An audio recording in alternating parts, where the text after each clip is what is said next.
Jersey City, New Jersey, the second largest city in the state. Sitting right across the Hudson River from New York City, it has long stood as a neighbor and sometimes in the shadow of the largest city in America.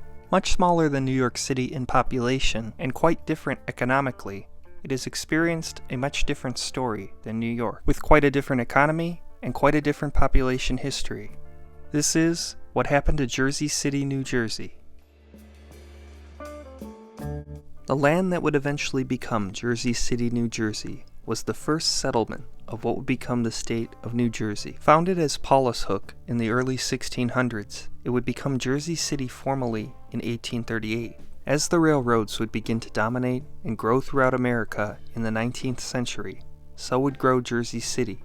Railroads and their terminals would be central to Jersey City's growth and development. With the establishment of nearby Ellis Island as an immigration port of entry, rail terminals would need to be built nearby to handle the millions of people passing through. And in the time before and slightly after Ellis Island became a major port of entry, the building of the city's most famous terminals would take place, with terminals such as Pavonia in 1887, Communipaw in 1889, Exchange Place in 1892, and Hoboken in 1907. These terminals would make Jersey City a center of immigration next to Ellis Island.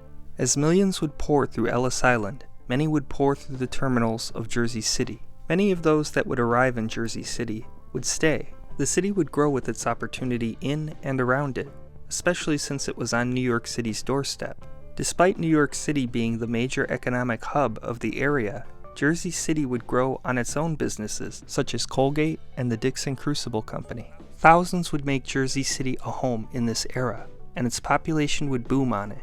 Even before Ellis Island, Jersey City would go from just over 6,800 in 1850 to over 82,000 by 1870. It would continue to grow at a high rate every decade until 1930, peaking at 316,715 during that census. All seemed well for the city up until this point, until it wasn't. Aside from the Great Depression occurring around and after this point, the industries that would keep Jersey City upright would slow and change. Immigration to Ellis Island was on the decline, and the need for the rail stations in Jersey City lessened.